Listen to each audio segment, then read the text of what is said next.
देखो मुझे घर को आसी आ बो मो स्पेशल बनाऊँ छुई आलू तरकारी। बो आज कौन करछु? आज छुई बड़ी आलू तरकारी करी। हाँ मसला कौन नहीं छु ता पई? मसला नेबे टिके जीरा सोरिष आउ टिके ये पोस्त अल्प टिके ना करू आउ प्याज रसुन ए आउ किछि नहीं नाय मा किछ नहीं। छुई आलू सीझी सारे ए परे पड़ो आमर बैगण कारण बैगण जदि आम प्रथम पकईदबा ताले सेटा सीझीबनी तेणु आग कईथा हो तो आग आम छुई आलू पकई सीझिला तापर बैगण टी पकेबा। एबे लुण पड़िला लुण पड़ी टिके गोलई दबा एमती ऊपर कर देला सेटा टिके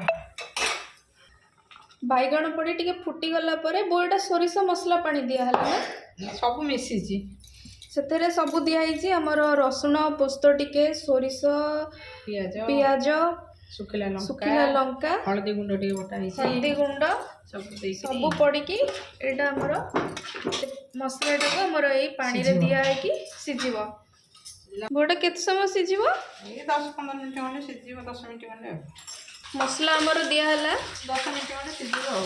किसी समय सिझिला परे तापरे ताको काढ़ी के हमें अलगा पात्र रखी की सेटा पुणी हमर छुंक दिया हमर एबे आंबुल पड़िला जहाँ पाखे आंबुल नथिबो से माने टमाटो भी पकई पारिबे जेहेतु हमर एठी अल्प पकेबे नले बेसी आंबुल बेसी पहुड़ी गले खट्टा हो जिवो तेणु आपणकर तरकारी क्वांटिटी हिसाब रे आपण आंबुलटी को पकेबे।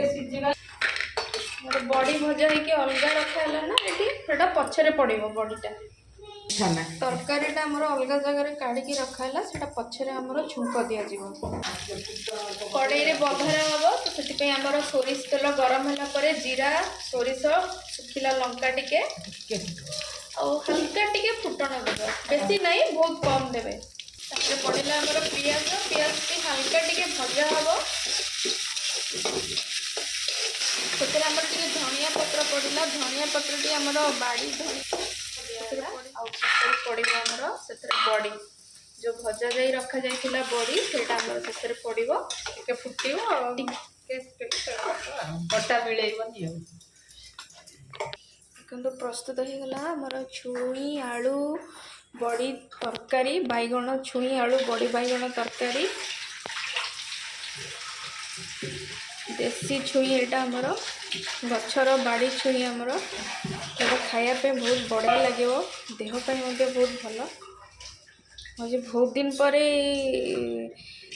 बाड़ी छुईटा खिया हम आज एटा ओडिशा आसिले ही मिल आउ कौटी मिलनी मुझे आसे बो हाथर ये छुई आलू बड़ी खायापी मत भारी बढ़िया लगे से बहुत बढ़िया कि बनाए मोरी खाली कारण से जानी मत बहुत भल लगे। आपन केमती लगिला मोर ए ब्लॉगटी निश्चय कमेंट करी कहिबे। समस्त को नुआ वर्षर अभिनंदन समस्ते भलरे थांतु। जय जगन्नाथ।